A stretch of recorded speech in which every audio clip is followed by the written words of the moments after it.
with our hot topic for today. Manube, let's go in. Yebo asingeneni ku hot topic yethu yanamhlanje lalelani. Hi KVG and Saki G.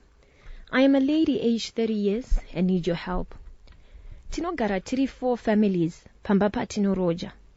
One family uses 4 rooms zegumberi and us 3. We use my rooms Arimu Passage. My husband and I have 2 rooms zakatari sana.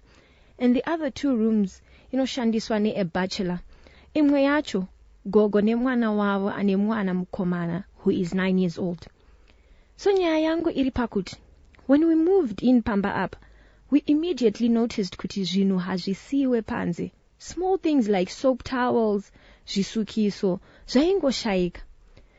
Before schools closed, I would notice pa washing line kuti uniform yemwana anogara nagogo would have different name tags whenever they do laundry. At first, it was a shirt yakanzi Panache. Then I saw another one written Bianca. I struggled to understand how his uniform was written Bianca, a girl's name. I spoke to my husband about this. Akanditi, mind your business. Ndizvo zvinoita titadze kugara panzvimbo 1 because you look for zvinhu zvisinei newe. So I kept quiet hangu. The day they closed school, vakaenda in sports gear and bottom raanga akapfeka had my initials asiri ake. So ndakatoona kuti mwana uyu anoba zvinhu zvevamwe achiunza kumba. And mbuya naamai vacho enable him. Vanotowacha hembe idzi kunge zviri normal. Chazoita ndinyore izi kupera kwemwedzi ndakapiwa mari yerent nemurume wangu. Ndakaiisa mubhegi rinogara muwardrobe. Murume wangu anoshanda kumaini anodzoka maweekend, so tinenge tiri 2 ne my daughter who is 7 years old. Landlord akati auya kuzotora mari. And to my surprise, mari haimo mubag. Ndakaburisa kese kari muwardrobe kuita kunge ndiri kupenga, and I couldn't find the money.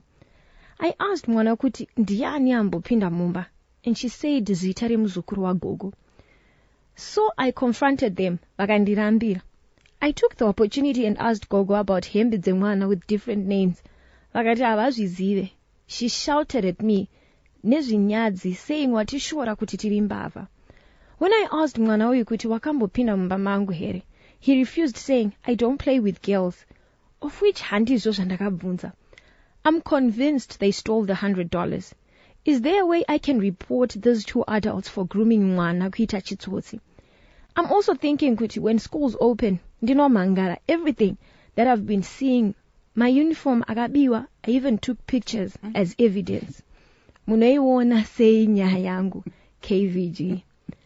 Hiyo iho topic yetu ya namhlanje. Okay.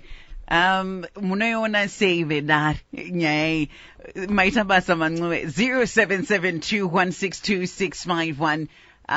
Vanhu vari kugarisana paimba imwe chete yavanoroja panenge 0772162651. Someone will say mind your hokoso zveshuwa ndosanga uchitadza kugara pamba dzamunoroja nekuti unotsvaga zvakawanda.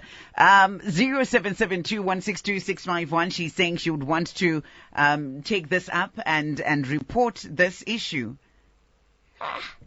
Okay. Star FM, hello. Hello. Hi, Maswera say. That's good.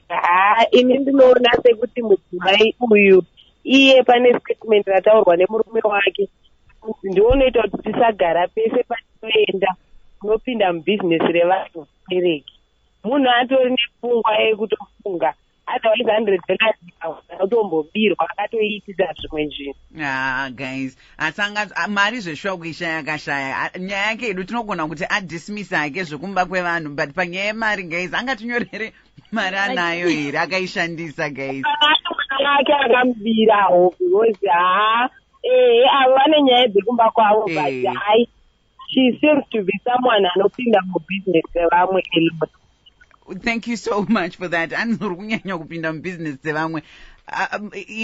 To then say, she wants to report the 2 adults for grooming mwana umbava.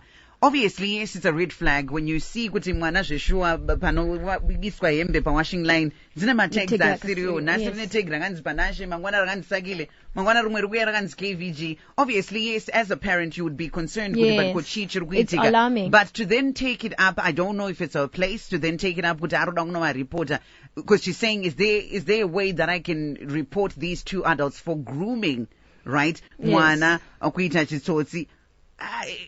Ipapo ngundosira kudare because anzi mugoni wepwere. Muchati fonera tichinzwa kuti muri kutive dare. Maswera sei? Yes, KVG na Saki. Meta. Aswera. Guys, ukaona uchiri kuloja zvokuti munogara muri 4 kana 5 pambaka. Meta.